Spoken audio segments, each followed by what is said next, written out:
Salut tout le monde, bienvenue dans cette troisième vidéo des Raw Frenchcast où je vais vous parler en continuant sur le sujet abordé la dernière fois, à savoir les Eigenclasses ou classes anonymes en Ruby.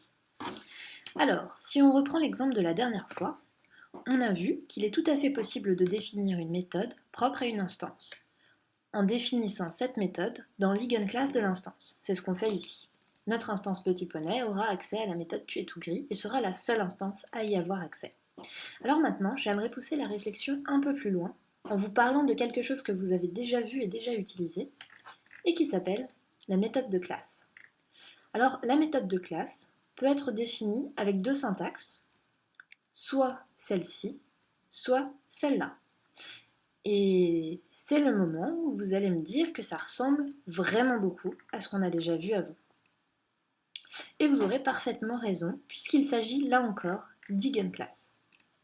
Alors le sujet, quand on l'aborde du côté des classes, est un peu compliqué à saisir au premier abord parce qu'on a moins l'habitude de réfléchir à propos des classes en termes d'objets.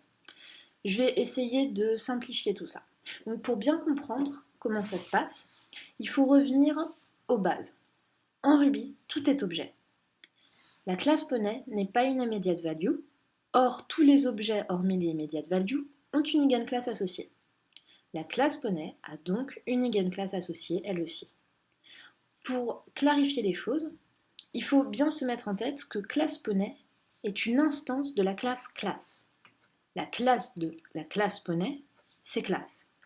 D'ailleurs, si j'ouvre classe et que j'y définis une méthode d'instance SumMethod, je pourrais tout à fait appeler SumMethod en passant par Poney.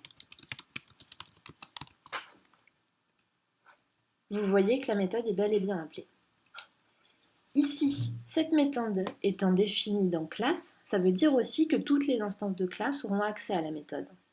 Donc par exemple ici, la classe string, comme toutes les autres classes, a accès à la méthode.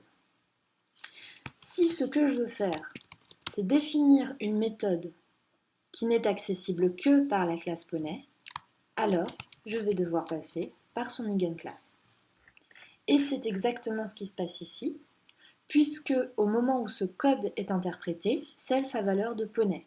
Ce qui veut dire que ce qui se passe ici, c'est qu'on ouvre la Eigenclass de la classe Poney et qu'on y définit la méthode SumClassMethod.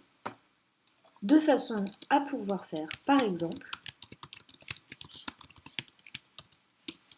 ceci.